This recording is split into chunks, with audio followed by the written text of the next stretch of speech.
बिस्मिल्लाहिर्रहमानिर्रहीम। अस्सलाम वालेकुम। मैं हूं आपका होस्ट डॉक्टर सुफियान। आप देख रहे हैं द रियल ट्रुथ। सबसे पहले बात करेंगे पाकिस्तान के ऊपर। पाकिस्तान में जो हमारे फॉरेन मिनिस्टर हैं शाह महमूद कुरैशी साहब, उन्होंने यूएस के डिप्लोमेट के साथ, चाइना के डिप्लोमेट्स के साथ और रशिया के डिप्लोमेट के साथ मुलाकात की है। और उन्होंने इस मुलाकात में बताया कि अगर आप लोगों ने मिलकर अफ़गानिस्तान की हेल्प ना की तो अफ़गानिस्तान की जो इकानमी है वो कोलैप्स कर जाएगी। ये खबर ब्रेक की है i24, जो कि इसराइल का नेशनल चैनल है। आई डोंट नो कि इसराइल का चैनल जो है वो पाकिस्तान की खबरें क्यों लगाता है, वाला हमारे यहाँ तो इसराइल की बहुत कम खबरें लगाई जाती हैं। अब बात करेंगे अफ़गानिस्तान के ऊपर। अफ़गानिस्तान में जो हज़ारा कम्युनिटी के एक लीडर थे जिनका नाम था अब्दुल अली मज़ारी, इन साहब का जो स्टैचू था वो रिमूव कर दिया गया और उस स्टैचू की जगह रेप्लिका ऑफ कुरान पाक का एक रेप्लिका लगाया गया है। तो इसके ऊपर हज़ारा कम्युनिटी जो है वो थोड़ा सा तहफ़्फ़ुज़ात में है, लेकिन बात यह है कि statue is not good in any sense in any community. तो ये तो एक बात है। उसके बाद हम बात करेंगे चाइना के ऊपर। चाइना और इंडिया का जो इशू है वो उबलता ही जा रहा है।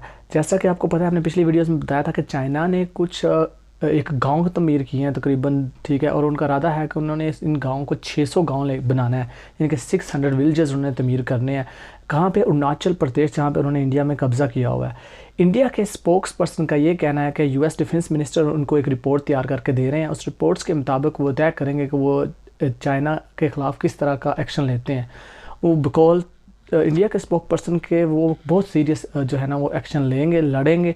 बात यह है कि जो इनके प्राइम मिनिस्टर हैं नरेंद्र मोदी साहब, उन्होंने अभी तक जो है वो किसी किस्म का कोई एक्शन नहीं लिया इनके बारे में, ठीक है ना। उनके ज़बान पे कभी इनका नाम नहीं आया है। तो अब देखते हैं कि ये कैसा एक्शन लेता है। साथ में चाइना की जब बात हो रही है तो चाइना के जो प्राइम मिनिस्टर प्रेसिडेंट हैं शी जिनपिंग, ये 15 साल से यहाँ पे रूल कर रहे हैं। कम्युनिस्ट पार्टी की एक मीटिंग हुई है, उस मीटिंग में ये तय किया गया है कि जो शी जिनपिंग हैं ये आने वाले दिनों में ताहियात जो है वो सदर रहेंगे। चाइना में एक पार्टी है कम्युनिस्ट पार्टी, और इसकी बात ही मानी जाती है। वो जो कह देते हैं वो फाइनल होता है, कोई उसके ऊपर आर्ग्यू नहीं करता और उसकी बात को आप कहीं पे चैलेंज भी नहीं कर सकते हो, ना ही किसी कोर्ट में, कहीं पे भी नहीं, जो कि अच्छी बात है। अच्छा, चाइना की एक और बात करते हैं। जैसा कि आपको पता है चाइना और ताइवान का इशू बड़ा ख़राब है आजकल। यूएस की जो मिलिट्री है उन्होंने कुछ मिलिट्री ड्रिल्स की हैं ताइवान के अंदर। साथ में ही जो यूएस के लेजिस्ट्रेट है उन्होंने विज़िट किया है ताइवान का। इस मामले को लेकर चाइना ने मिलिट्री ड्रिल्स की हैं। चाइना ने अपनी फ़ौजी सलाहियतें जांचने के लिए बिल्कुल इस जो ताइवान के साथ का एरिया है वहाँ पे मिलिट्री ड्रिल्स की हैं। और एक लिए दोनों बहुत तपे हुए हैं एक दूसरे के ऊपर, लेकिन देखते हैं कि इस मौजू पे ये क्या करते हैं। और दोनों साइडों से जो है लाइक एक स्ट्रॉन्ग मैसेज आ रहा है। अगर उधर से वो कुछ मिलते हैं तो ये भी इधर आ देते हैं। अब बात करते हैं हम अपने हमसाया मुल्क भारत की। भारत में सियासत में तो ऊंचे नीचे बयान हमेशा आते ही रहते हैं, लेकिन बात करते हैं क्लीन कोर्ट की।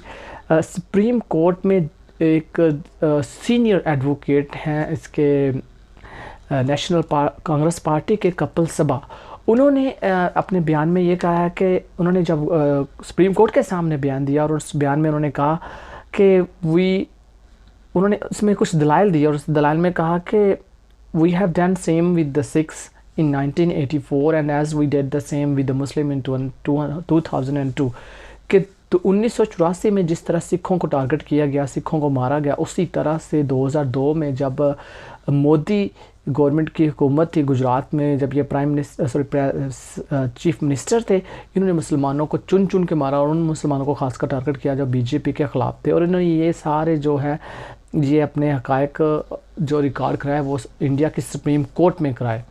अच्छा जी, अब बात करते हैं हम योगी आदित्यनाथ के ऊपर, जो कि हर रोज़ बयान देते रहते हैं। इनके बारे में जो कपिल सिब्बल हैं उन्होंने बयान दिया है कि भाई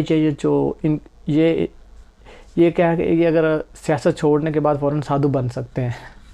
यानी कि उन्होंने तनज़न ये कहा है कि भाई मैं अगर जहर को कुछ बोलूँ, जहर को मैं सुकरात बोलूँ तो क्या वो सुकरात तो नहीं बन जाएगा, कुछ समथिंग लाइक दैट, उन्होंने कुछ ऐसा बोला है। तो ये बात है। अब बात करते हैं रशिया और बेलारूस की। रशिया और बेलारूस जो है ये दोनों साथ लगते हैं। बेलारूस एक छोटा सा कंट्री है जो बिल्कुल रशिया के साथ है। बेलारूस और पोलैंड का मामला बड़ा गंभीर होता जा रहा है। पोलैंड ने जो बेलारूस के बॉर्डर पे लोग हैं उनको अपनी टेरिटरी में आने से मना कर दिया। उन्होंने कहा कि हम इन 100 लोगों को नहीं लेंगे। वहाँ पे लोग जमा हैं। साथ उन्होंने इल्ज़ाम ये लगाया है कि भाई ये जो है बेलारूस जो है वो पॉलिटिकल टेंशन्स को यूज़ करके लोगों को जो है यरगमाल बनाता है, रेफ्यूजीज़ को। वालास के रशिया ने अपने जो कम्बार्ड्स हैं वो बेच दिए हैं बेलारूस की उस बॉर्डर लाइन के ऊपर। एक्चुअली जो एग्जैक्ट चीज़ उन्होंने बेची है वो उन्होंने भेजा न्यूक्लियर कैपेबल बॉम्बर्स जो कि बेलारूस के बॉर्डर के ऊपर इस वक्त मौजूद है। तो दैट्स अ बिग थिंग। अब देखते हैं कि इसके आगे जो है यूरोपीय यूनियन इसके ऊपर क्या करती है। अब बात करते हैं, आपको बताते चलें कि एक मिस्टर थे जिनका नाम था FW डी क्लर्क। इनको नोबेल प्राइज़ दिला के दोस्त थे। ये 83 साल की उम्र में अब इंतकाल कर चुके हैं। तो आज की जो